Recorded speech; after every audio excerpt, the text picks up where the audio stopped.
From New York, where this time of year the streets are covered with something very much like eggnog. It's Late Night with David Letterman. Tonight, it's the 360-degree rotation show with Peter Ustinov, Mark Bauman from Hammacher Schlemmer, and comedian George Miller, plus Paul Schaefer and the Band. And now, a man who has his own late-night talk show on NBC. Hey, that's not a joke.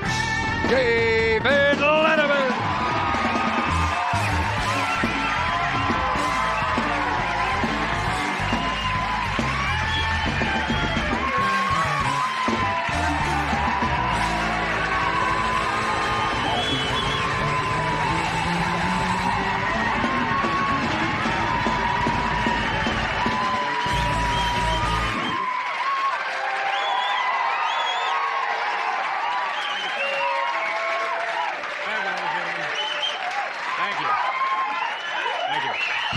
Thank you so much, ladies and gentlemen. Welcome to the program. My name is Dave Letterman, and welcome to our little studio here in New York City.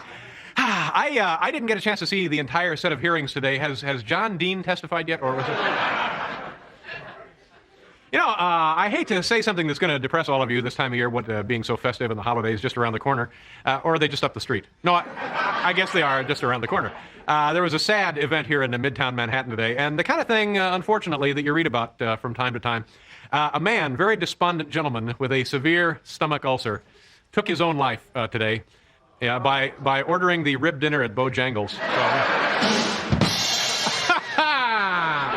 yeah! Hey. Oh, my God. And Joan Collins is getting divorced. There's a kind of a shock, isn't it? I guess any marriage is in trouble if the age difference is greater than that of the nationwide maximum speed limit. So that's... At the House Foreign Relations Committee hearings today, Lieutenant Colonel Oliver North's lawyer said that all his client would say about the Iran-Contra affair was that a few dozen Marines were involved and no one was injured. Coincidentally, Peter Holmes said the same thing about his marriage to Joan Collins. So...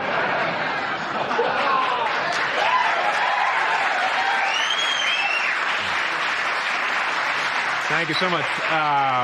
Well, you can probably see what's happening to your television picture here in the studio and at home as well.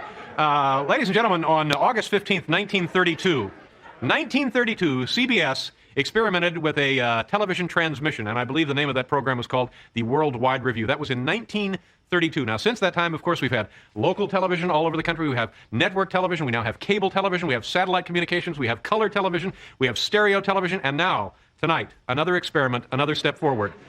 Thanks to the technological geniuses at RCA and General Electric, tonight we bring you the 360-degree image rotation television program.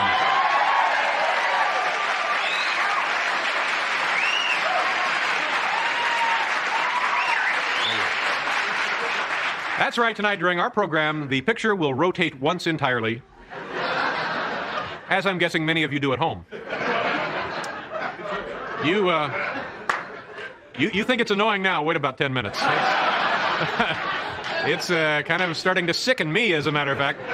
I'll tell you more about this noble, bold experiment in a moment, but first, here's who's on the show tonight. Oh, George Miller, a very funny man, is with us tonight. Peter Ustinov is here tonight, and we have...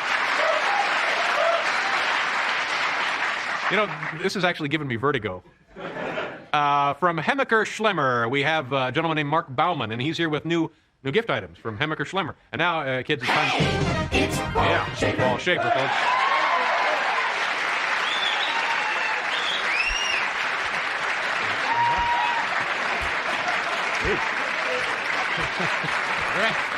Great, Dad. Boy, is this annoying. Is that any way to be? History is being made. Yeah. I am going to be just standing and saying, if you stand this way, there's really no problem. The whole thing goes around completely. I'm excited, though, about the show. Nice to see you. Did you have a nice Thank night you. last night? I had a kind of quiet night. I worked on my soundtrack last night. What did you do last night? I had a quiet evening. It was interesting. I never did this before. I had a guy come out to the house and shave my back. So that was good. Lifestyles of the rich and famous. Yeah, well, I thought I'd try it once. Woo! Yeah. Let me tell you a couple of things about this show tonight. First of all, here's what's going to happen. I guess you can see what's happening already. Let's say that this is your television at home. This is Paul. Remember that show, Paul, you and me, when we did? Yeah, look how healthy we look then. So about every 15 minutes, the show will rotate 90 degrees. So there we go. it'll be like that. Yeah. And then when it's completely 180 degrees, it'll be like that. And then finally on the other side, about quarter after, it'll be like that. That's Howard Vinitsky and one of his favorite sound effects, ladies and gentlemen. And then finally, when we come back down, the show will be just like that. And by the way, thank God for this handy visual aid, huh? Why did we need to show them what's going to happen? It's happening here. Happening right now. Yeah, we should have more meetings, I guess. Hal, can we see the can we see the inclinometer, Hal, to indicate what the degree of incline is? We're now at 39 degrees. And because experts don't fully understand the dangers of this and viewing in your own home, you're advised to look at tonight's show through one of these things. Or if you have an opportunity to smoke some glass and look through that so you don't get hurt. I was smoking a little glass before the show. I said glass, Paul, smoking glass. Glass, yeah. All right. Now, when the picture is completely 180 degrees, we have a little graphic demonstration for you featuring our own Larry Bud Melman. Larry, are you back there?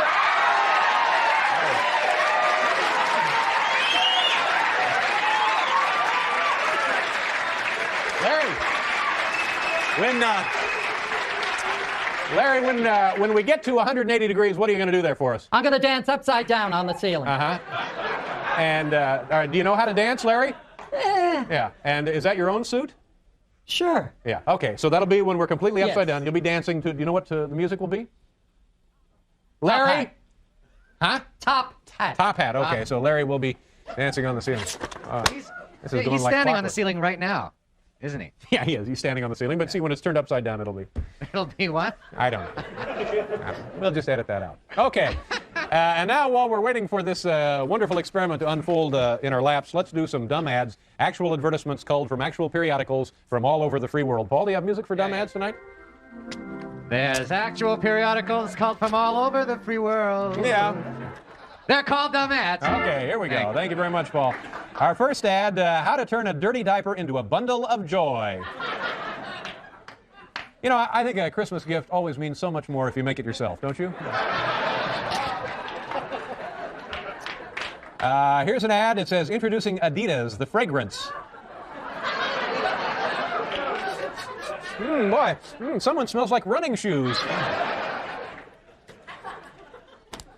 55 degrees. Have we passed the, I guess we haven't, have we? I guess we did.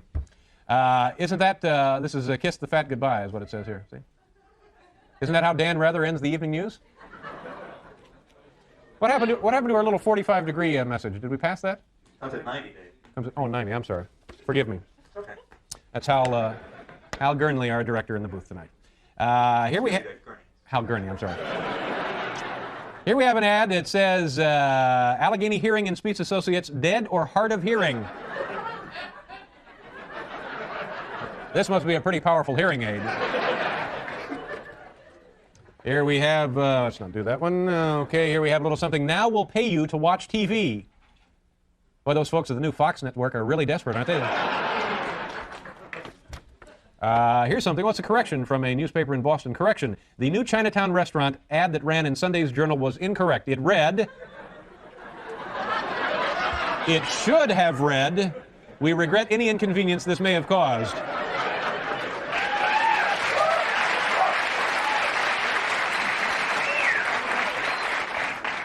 Here's an ad that says, you've been a good boy, so you deserve a new Browning. Yes, looks like it's going to be a John Hinckley Christmas, doesn't it? We'll do that one. Let's see, we won't do that one. Let's just go right to the last entry. We're moving on. This is an audible. We're going to number 11 now. Moving to number 11. We have an ad for something called Snuggles the Musical Bear. A musically enchanting gift.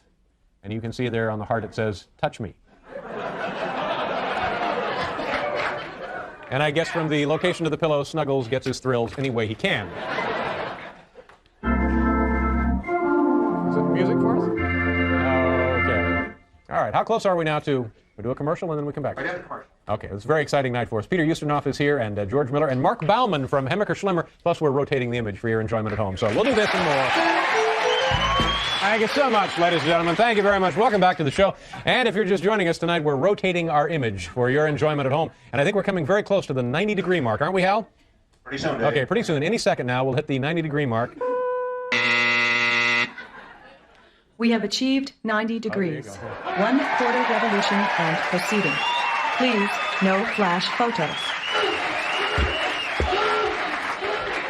No flash photos, and now we just keep going on over. At various times in his life, our first guest has worked as a writer, an actor, a director, and a winemaker. He is a linguist, a bon vivant, a history buff, and obviously on the wrong show. Ladies and gentlemen, please say hello to Peter Ustinov.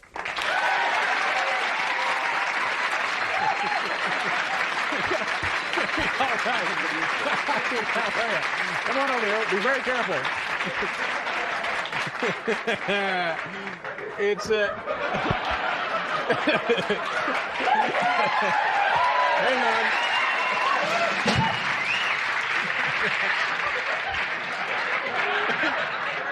It's like being on a really cheap cruise, isn't it? Yes, or else it's something I'm not used to, which is weightlessness. Yeah. How are things since I last saw you? You look fine. You look fit, happy. A little topsy-turvy. Enjoying the holidays, are you? No, I haven't had any, no. Yeah. No, I've been running from town to town. I was in Washington this morning. Mm-hmm.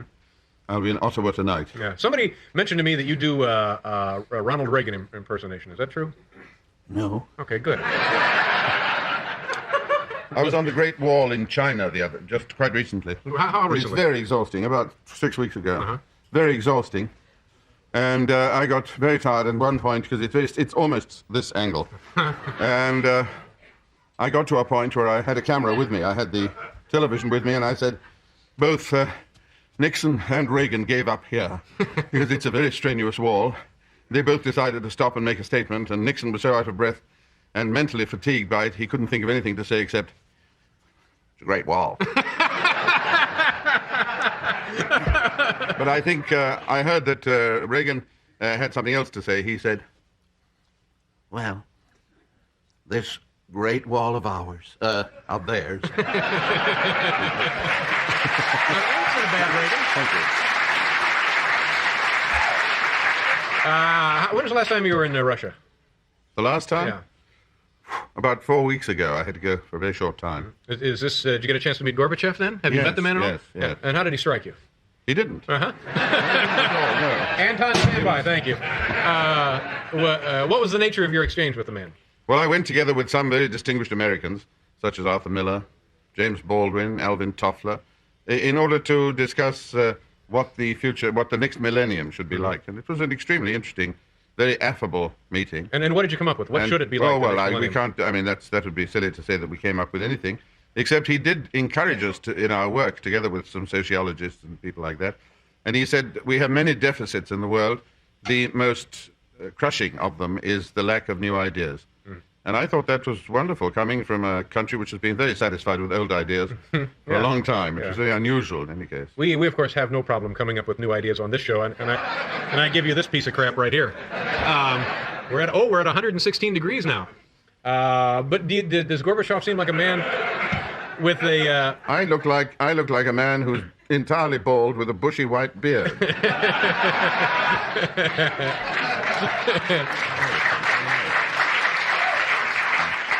Was Gorbachev friendly, funny, anything that? Very friendly, very funny. And give us an example of something he might have said that was amusing. Well, he asked us what we'd been talking about, and we were 14 of us, of all sorts of nationalities. And I said, because it seemed to fall to me to answer, I said, well, since there were 14 of us, it meant that 13/14 of the time was spent listening, which in itself is good, and only 1/14 speaking. So I think we got something out of it by listening to other ideas other than our own. And he said, well, in that case, I will spend my time listening to you. But if I find I'm provoked by anything, I will allow myself to interrupt you. But I do beg you to interrupt me if I should say anything which has the same effect on you. So that we really forgot where we were. It was a very Russian occasion in that they were terribly punctual. They said it starts at 11 o'clock sharp and lasts for 1 hour. And at 5 to 11, everybody was synchronizing watches, doors were half opening, shutting again. I thought a missile was being launched, and it was a countdown. At precisely 11 o'clock, boom, the doors opened, and we left just under 3 hours later. So Just went on. It was that's typical. Is he the kind of guy that you can imagine in any other context, in any other walk of life? Could you I don't know. see this guy, I don't know, selling insurance or working in a shoe store? Or, I mean, does he strike you as being basically just an average fellow who has succeeded in the Russian politics? He's obviously very intelligent. And as one Canadian ambassador of Russian origin said to me, that he's the first really educated person they've had in that position since Lenin. And that's a long time ago. Perhaps on drop-off might have been he didn't have time to show it. But he's certainly a very, very good quality. And he'd probably be very proud to know that he was being discussed on tonight's show, too. We're going to continue here more with Peter Ustinov. Excuse me, I want to show you what people all over America are doing right now. Excuse me, one moment. They've just walked into the house and they're going up to the set and they're doing this. Do we have a camera anywhere near this monitor? Here's what they're doing. They've just come in and they're doing this. Well, what the hell is it? God damn, what has happened there? We'll do a commercial and then we'll be right back to continue more of it. Welcome back to the program. Peter Ustinov is here tonight, George Miller, and also a gentleman from Hemmicker Schlemmer who will have odd little new gift items to show us for the holidays, or I guess year-round, as a matter of fact.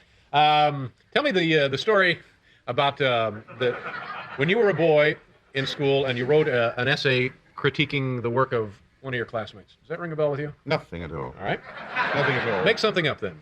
No, I think conditions are very similar to what they are now. Uh-huh. I mean, you did the man who hit the thing. Right. But I think there are some more timid men who would come home and look at it and say, Try to adjust the brain. Yes. Yeah. So that story doesn't ring a bell with you at all? No, but it might do in the future. The something to do with a piece of artwork done by... Oh, ribbon. Oh, I see. That's very long ago. Would you rather pass and go on to another category? Yes, I think so. I mean, I don't think... Well, tell the people who the particular, who the fellow involved was, so at least so they know what we're talking about. He was the son of von Ribbentrop, the German foreign minister. And he did a piece of artwork called Armed Strength with a lot of Wagnerian characters holding poles. And I wrote a piece for it for the London Evening Standard at the time. I learned the value of procrastination because they offered me something like 30 cents for the piece. I never answered, and they sent me $1. So I have never looked back since those days. I never answer any letter of that kind. Did this nearly trigger any kind of international unpleasantries? Well, the school wanted to know who'd broken this story. And since my father was a journalist, I promised to help them find out. But after 2 weeks, I had to confess I didn't know. And then when you were in the service, you served... who was the man that you answered to directly? Was he your immediate superior or just another guy? David Niven. Yeah. Oh, he was a colonel, and I was a private, and I was writing a script for him. And the only way in the British Army one could keep a colonel and a private in close quarters was to make one the orderly of the other. So I sat cleaning his belt with one hand and writing the script with the other. It was a nerve-wracking experience, but he was very nice to me. Was he wearing the belt at the time? Because that's a whole different deal there. Yeah. And I'm certainly glad you enjoyed that. All right, tell me a little bit about the book. I'm getting awfully flushed. The blood is rushing to my head. We'll have you out of here in a minute. If you could just hang on for a second. We have an ambulance on the way. What's that bow in my hair? Tell me about the book here. We Are the Children. Let me hold this way so we can get a good shot at this. There it is.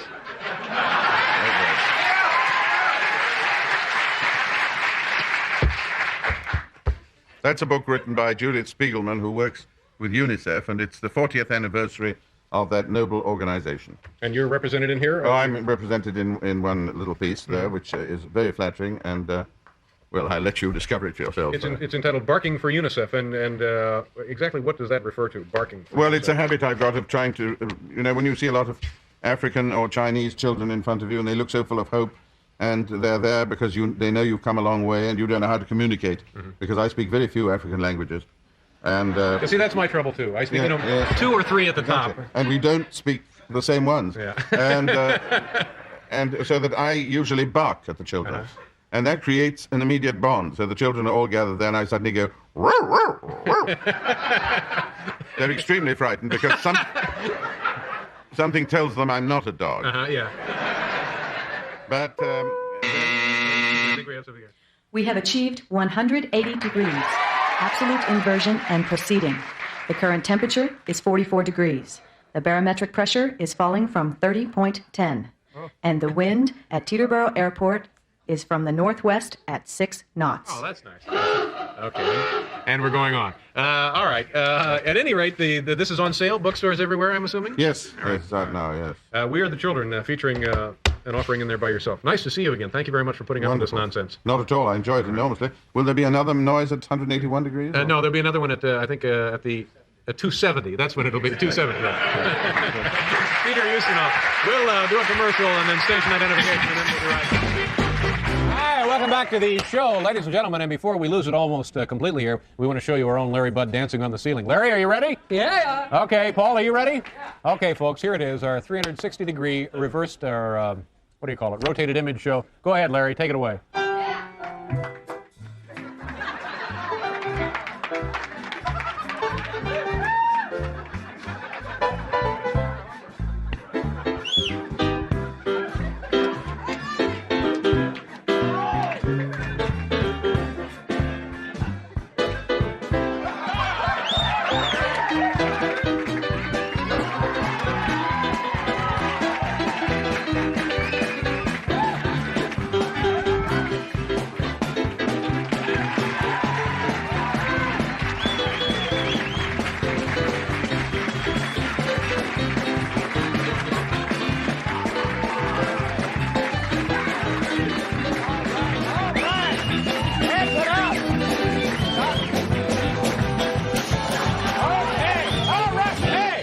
My God!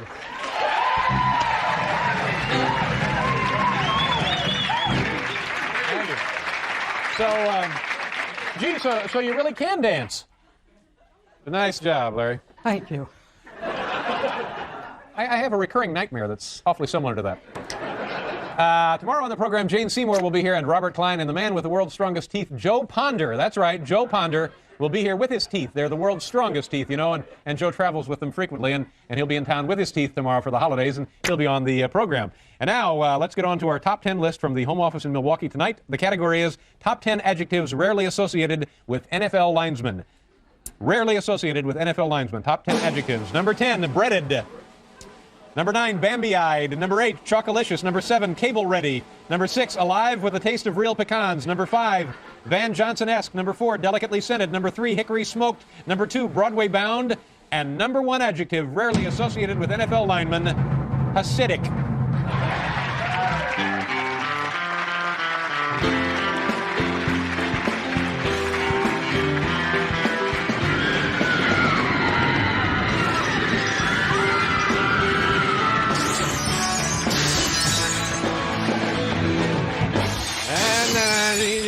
Now we have time for a couple of these. Let's do one of these. Here comes the old cannon. Yes. There we go.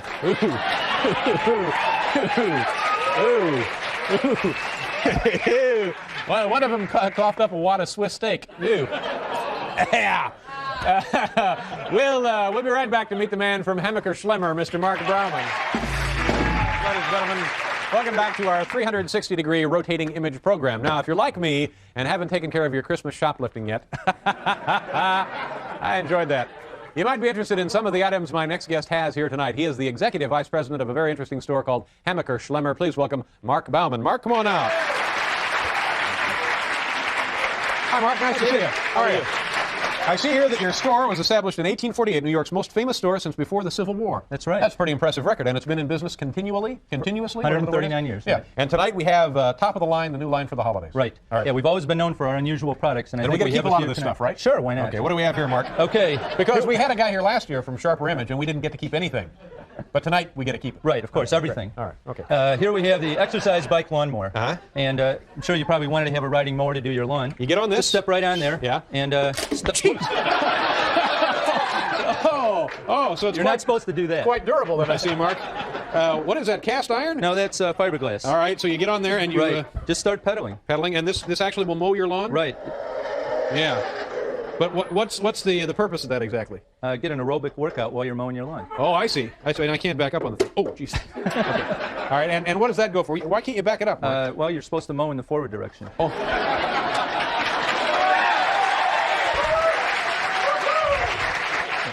I think I hit a squirrel or something up in there.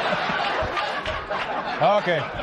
And what does this go for, Mark? That's $400. $400. Have you sold many of these? Quite a few. Honestly, Right, yes, we have.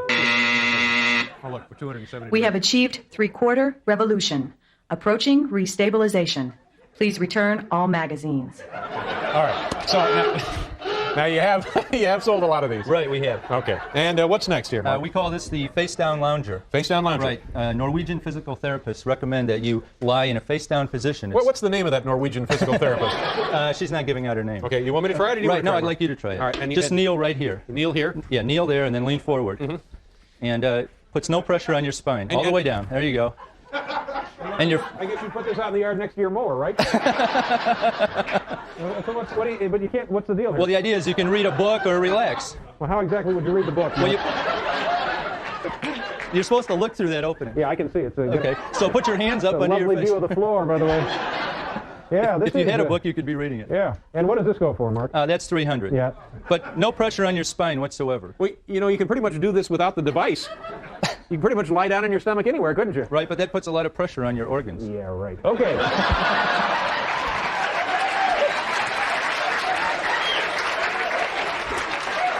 Did I hear someone say pressure on your organs? Where do I sign up for that, Mark? Well, okay. $300 Right, for this exactly. piece of cloth and some wood. Right. All right. What's next? Okay, we have the musical plant water. Okay. When your plant's thirsty, it sings a little song. This is a traditional Swedish melody. So we have items from Scandinavia. Right, right. I guess it's a theme tonight. Mm-hmm. And so somehow the water balance in the soil will trigger off a galvanic response. Exactly. You should work for us. And what does that go for? This? That's only $20. Mm-hmm. Oh, not too bad. No, right. Okay. Okay, this is the handheld copy machine. You can make copies kidding. anywhere you don't have a Xerox machine handy. How do you do that? Okay, you hold, here, put your hand right on the paper and squeeze this with your right hand and move it along to the right. Yeah. There we go. We didn't, you have to hold it straight. Mm-hmm.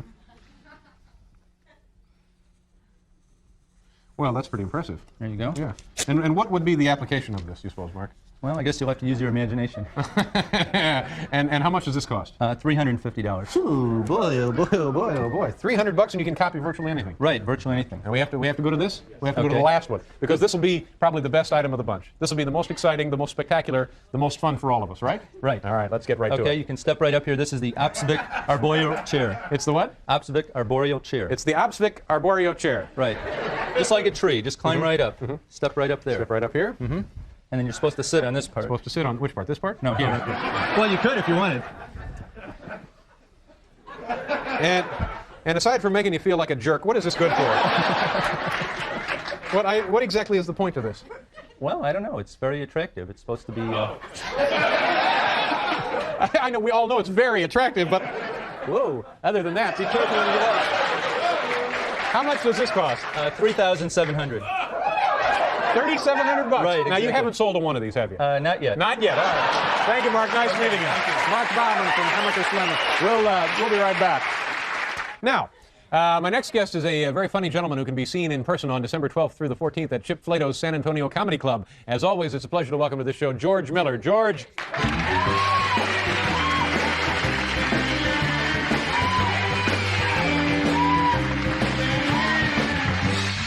George? Pretty good. My heart's always beating real fast. Why is that? Because I'm alive. Chip Flato's San Antonio Comedy Club. What kind of guy is this fellow? He's a guy. He's kind of a chintzy guy. He's a nice guy, but he's kind of economical. He would never tip in a restaurant. Well, I take that back. One time, a waitress somehow saved his life, and he left 15 cents, something like that. And this was a long time ago. What, did she Heimlich him? I don't remember. I think she recommended he not eat the corned beef sandwich. I don't know what it was. It was I see. Menu recommendation or something like that. And he goes out of town. He would never stay at a motel. He actually has curvature of the spine from sleeping in satellite dishes. Oh, I'll give you an idea. great, So, yeah. very, very, very economical, right? yeah. So that's the kind of a guy he is. Next question. Yeah. How's your holiday season? Have you been up to Seattle? I went to Seattle. I went up there. I saw my friend Herman Bursky, who I often mention in the show. Herman, of course, has had a terrible allergy problem for like 20 didn't years. realize that. Yeah, didn't really? No. Yeah, he has an allergy problem where he's wheezing and sneezing and blowing his nose. After 20 years, they finally found out what he's allergic to: Kleenex. There you go. Unbelievable. Yeah. Unbelievable. I tell you, these doctors, Dave, my Hollywood friends and I have been very concerned about quite a few of them. It's a wonderful age we're living in, isn't It is. And I saw Mom, of course. How's Mom doing? Well, I'll tell you, we're not a close-knit family. I mentioned this on the show a few months ago. We're not a close-knit family. At my dad's funeral, my mom and I left early to beat the rush. That's not true. I said that a few months. That's not true. My dad's alive. He's in the hospital right now. His pound cake backed up on him, but he is alive. Pound cake I have backed no up idea what that means. I got a laugh one night. I kept it in throw for it a in. couple Sure, of months. leave it in. Pound cake backed up. I don't know what I'm talking about. My mom, of course, always gives words of advice. Constant word. Happiness comes from the inside, right? Right, Mom. So I always feel better after you puke. Yeah. Right? You got to think about some of these, you know. You got to think about some of these. Not too long. Yeah. Now, how was the last time you were on? You were looking for a gimmick. Oh, I was desperately looking for a gimmick. Something will shoot me to the top. And you had people write in with the. Well, yeah, we had people write in. I had one idea though. The last time I was on the show, I talked about, and this ties in here. We talked about, and the band laughed at this a lot too. Maybe they could identify guys who, no matter what the subject is, they get it back to sex. Right. Hey, did you feel the earthquake this morning? Yeah, I felt the earthquake in my pants. Hi, Paul.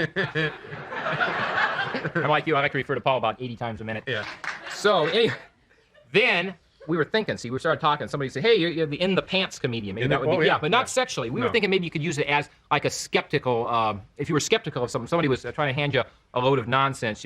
Sinatra, hey, I've known Frankie for 25 years. Oh, yeah, you know Sinatra, in my pants. And it would catch on, see? Like, remember you had, you had a thing a couple years ago, you wanted to make a trademark. They pelted us with rocks and garbage. So I thought this would be at least equally as, so I just thought of that. Okay, that was, the other thing was, I was thinking, I saw you do the James Stewart impression last night. Oh, yeah. Yeah. Not a very good impression. No, I thought it was pretty good. But I was thinking maybe I should do more of that sort of thing, maybe singing and dancing and stuff like that. So I was thinking in that context, you had the terrorists a few months ago. We're talking about they were going to start doing things in the United States. Remember that? And they mentioned department stores, which would be kind of scary. You'll run for your life at Sears. Very nice. Not bad. Very nice. Not bad. Well, let me do this. We have to do a commercial here. I got more, though. We'll do a commercial, and then we'll be right back. Don't worry. It's all right. Almost back to normal there. Right, I'm glad of that. So how's your dating life? Anything, I had this blind date, and I started this story 2 shows ago. I'll start it again. I think the lady was from the PLO. I'm pretty sure she was, that stands for probably lesbian. Oh! Remember that? Remember I started this story? I do remember that. Well, she seemed a little masculine. We bought some potato chips, and she tore them open with her teeth, which I think is a little bit, and they were Pringles, so I was pretty sure that something was going on. It was in the can, right. Through the can. Yeah, we don't have to explain these. She was one. She was. Wait a minute. Coming close. Oh, we're very close. 5 seconds. 5 seconds. Complete 360-degree rotation. Thank you very much. Thank you very much. That's Howard Vinitsky and his sound effects. There we go. Great. We have achieved 360 degrees. Complete image revolution. Everyone involved in tonight's experiment will receive a lovely plaque. Oh, that's She's an annoying bitch. a lovely plaque. Paul, I understand you have a little song to commemorate the evening. Thank you. Here's a little tribute to a little adventure that we've shared and sort of what we've learned along the way. An incredible journey inside your TV. Was it all too real or just some nutty fantasy? Our feet in the clouds, our head on the ground, around the world with ease. What a fabulous feeling. 360 degrees.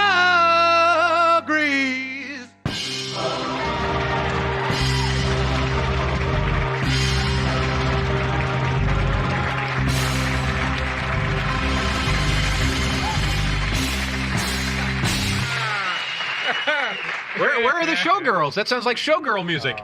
I'm working up to the showgirl. What a fantastic night. Thank you. Now, you wanted to mention something? We have about a minute here. I know there's something I want to you do a get off your challenge. chest. I want to do a About challenge. 30 seconds now. They told me. Okay, let's just talk about something else then. We'll do this some other time. I was on the road. I'm all through going to Colonel Sanders. Why is that?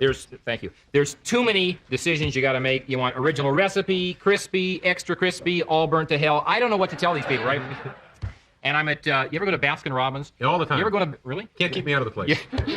You ever go to Baskin-Robbins and there's some weird-looking people there working there. You think, there's a guy behind the counter and you think, he doesn't really work here. The real employee's in the back, and this guy's killed him. Yeah, I've had that experience. George, nice to see you again. He'll be in San Antonio, December the 12th through the 14th at Chip Flato's there, the San Antonio Comedy Club. And tomorrow on the program, Jane Seymour and Robert Klein. Is that it? That's it? Thank you, everybody. Good night.